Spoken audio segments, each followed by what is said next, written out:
খ্রিস্টান ভাইদের বলতে শুনেছি যে যিশু নাকি জীবন্ত ঈশ্বর, যিশু নাকি জীবন্ত ঈশ্বর। হ্যাঁ, কিন্তু জীবন্ত ঈশ্বরের এই দশা, মানে দেখে বুঝতে পারছেন জীবন্ত ঈশ্বরের কি দশা। মানে তার জীবন্ত ঈশ্বর, সে তার নিজেকে রক্ষা করতে পারছে না।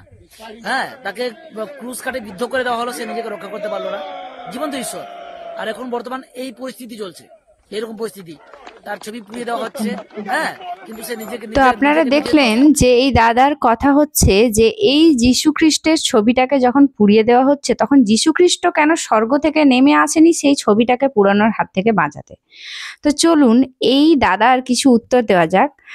যদিও এই দাদা আদিবাসী ভিডিও বানাতেন, তো হঠাৎ করে কি জানি কি হলো, যিশুর সঙ্গে কি ঝগড়া হলো না যিশু তার কোন ক্ষতিটা করে দিল, যিশুর প্রতি বা খ্রিস্টান বিশ্বাসীদের প্রতি তার রাগ হলো এবং খ্রিস্টানদেরকে নিয়েই তিনি ভিডিও বানাতে শুরু করলেন। কিছুদিন আগে আমারও একটা ভিডিও নিয়ে তিনি ট্রোল করেছেন, আমার তাতে বিন্দুমাত্র কষ্ট হয়নি, ভালো লেগেছে।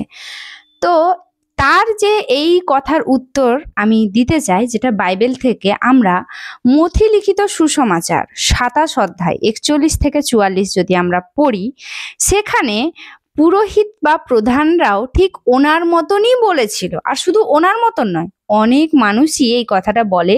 কি বলে চলুন পড়া যাক।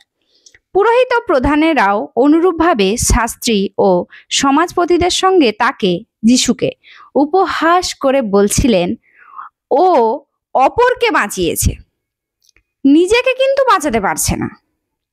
ও নাকি ইসরায়েলের রাজা, তাহলে ক্রুশ থেকে নেমে আসুক এবং তখন আমরা ওকে বিশ্বাস করব। ঠিক এইভাবে উপহাস করে বলেছিল যে ও যদি যিশুই হয় তাহলে ক্রুশ থেকে নেমে আসুক, নিজেকে বাঁচাক। ঠিক যেভাবে দাদা বলছে যে ফটোটাকে কেন যিশু এসে পুড়াচ্ছেন, মানে পুরানোর হাত থেকে রক্ষা করছে না। তারপরে কি বলছে, ঈশ্বরের ওপর নির্ভর করেছিল, তিনি যদি ওর উপর তুষ্ট থাকতেন তাহলে তিনি ওকে উদ্ধার করতেন। ঈশ্বর তাহলে উদ্ধার করতো, ঈশ্বর কেন উদ্ধার করছে না?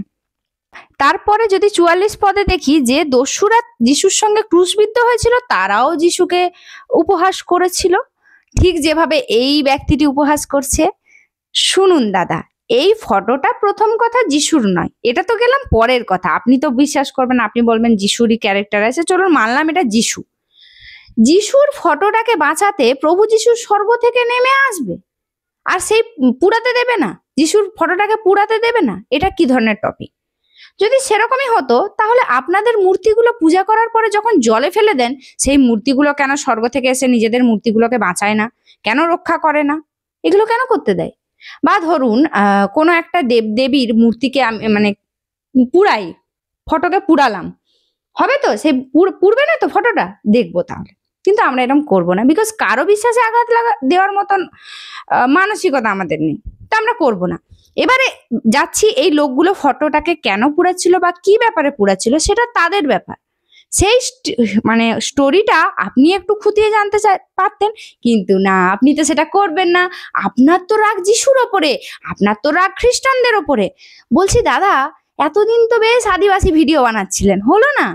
ও আচ্ছা আচ্ছা, ফেমাস হতে পারছিলেন না, অনেক মানুষের কাছে ভিডিও পৌঁছাচ্ছিল না, ভিডিওটা তো অনেক মানুষের কাছে পৌঁছাতে হবে, ওই জন্য আপনি বাংলা ভাষাতে ভিডিও করে খ্রিস্টানদেরকে টার্গেট করেন, বিকজ খ্রিস্টানরা ওই ভিডিওগুলো দেখবে এবং আপনি ভাইরাল হয়ে যাবে, যেটা আপনি টার্গেট ফুল হয়েছে। আমার যে ভিডিওটা আপনি করেছেন আমি দেখেছি, ওটাতে প্রায় 1 লাখের কাছাকাছি ভিউজ হয়ে গেছে, কংগ্রাচুলেশন। হ্যাঁ, যেটা আপনার মোটিভ ছিল সেটা আপনি হয়ে গেছে।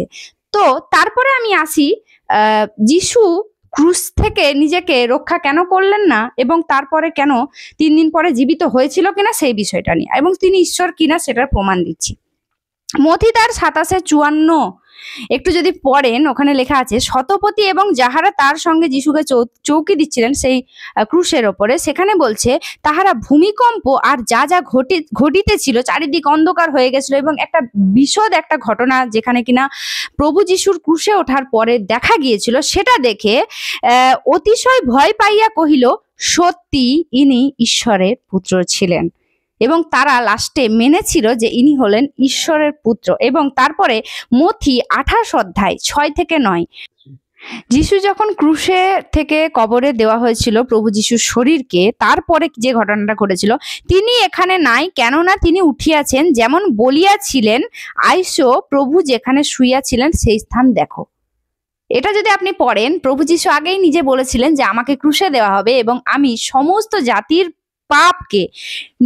জাতির পাপের ফল, যেটা কষ্ট, নরক যন্ত্রণা, সেটা নিজের উপর নিয়ে নেব এবং আমাকে যখন কবরে দেওয়া হবে আমি 3 দিন পরে জীবিত হব। আর তার কথাই পূর্ণ হয়েছিল। তার যখন একজন মহিলা শিষ্য যে দেখছিলেন, সেখানে কিন্তু যিশুর কবরে বডিটা ছিল না এবং সে স্বর্গদূত যখন এসে, আপনি যদি আসলে আমি কেন এত কথা বলছি, আপনার মতন কিছু মানুষ আছে যারা তো বাইবেল পড়বেই না, খুলেই দেখবে না, ঠিক আছে? তারা জানবে কি করে যে যিশুর শরীরটা সত্যি আর কবরে ছিল না? তারা যদি এখনো জেরুসালেমে যায়, দেখতে পাবে সেখানে কবরটা ফাঁকা আছে, সেখানে যিশুর বডি বা লাশ কিছুই পাওয়া যায়নি। এখন অব্দি সায়েন্টিস্টরা প্রমাণ করতে পারেনি এটা যিশুর বডি বা এটা যিশুর হাড় বা কোনো কিছু প্রমাণ পাওয়া যায়নি। তারপরে আর দেখো, যিশু তাহাদের সম্মুখবর্তী হইলেন। কাদের সম্মুখবর্তী? সেই মহিলা শিষ্যদের প্রতি। কার পরে? সেই ক্রুশে ওঠার পরে, আগে নয়, ঠিক আছে? কহিলেন, তোমাদের মঙ্গল হোক। তখন তাহারা নিকটে আসিয়া তাহার চরণ ধরলেন, তাহাকে প্রমাণ করিলেন। বাইবেলের বাক্য যদি মিথ্যাও হয়, আপনি প্রমাণ দেখাতে পারবেন যে যিশুকে ক্রুশে মারা হয়েছিল এবং যিশু সত্যি মারা গিয়েছিলেন? আরে অ্যাটলিস্ট বডিটা তো, মানে বোন বা কিছু তো একটা প্রমাণ পাওয়া যাবে রে বাবা, যে এটা যিশুর বডি বা সামথিং কিছুই প্রমাণ আজ পর্যন্ত সায়েন্টিস্টরা পায়নি। শুনুন দাদা, খ্রিস্টানদেরকে ট্রোল করা, খ্রিস্টানদের পা ধরে ওপরে ওঠার চেষ্টা করাটা বেকার। ঈশ্বর আপনাকে আশীর্বাদ করুক যেন আপনি বাইবেলের সত্যটাকে জানার চেষ্টা করেন। বাইবেল পড়ুন, যদি মনে কোনো প্রশ্ন থাকে সেটা বাইবেল পড়ে জানার চেষ্টা করুন, কিন্তু আপনি সেটা না করে আপনি ভিডিও বানিয়ে নিজেকে ওপরে ওঠানোর চেষ্টা করছেন। সব থেকে বড় যে ভুলটা আপনি করছেন সেটা হচ্ছে, কাকে ধরেছেন আপনি জানেন? যিশুকে ট্রোল করছেন। যিশু সেই জীবন্ত ঈশ্বর যাকে সাধু পোল, যার নাম শোল ছিল, তাকে দেখা দিয়ে তার কি পরিণতি করেছিল একটু বাইবেলে পড়ে নেবেন। আর আপনি অপেক্ষা করুন, আপনার কি পরিণতি হতে চলেছে জাস্ট অপেক্ষা করুন। আপনি জানেন না আপনি কি করছেন। ঈশ্বর আপনাকে দেখা। জয় যিশু। ভিডিওটা বেশি বেশি শেয়ার করুন যেন ওই দাদার কাছে পৌঁছে যায়। জয় যিশু।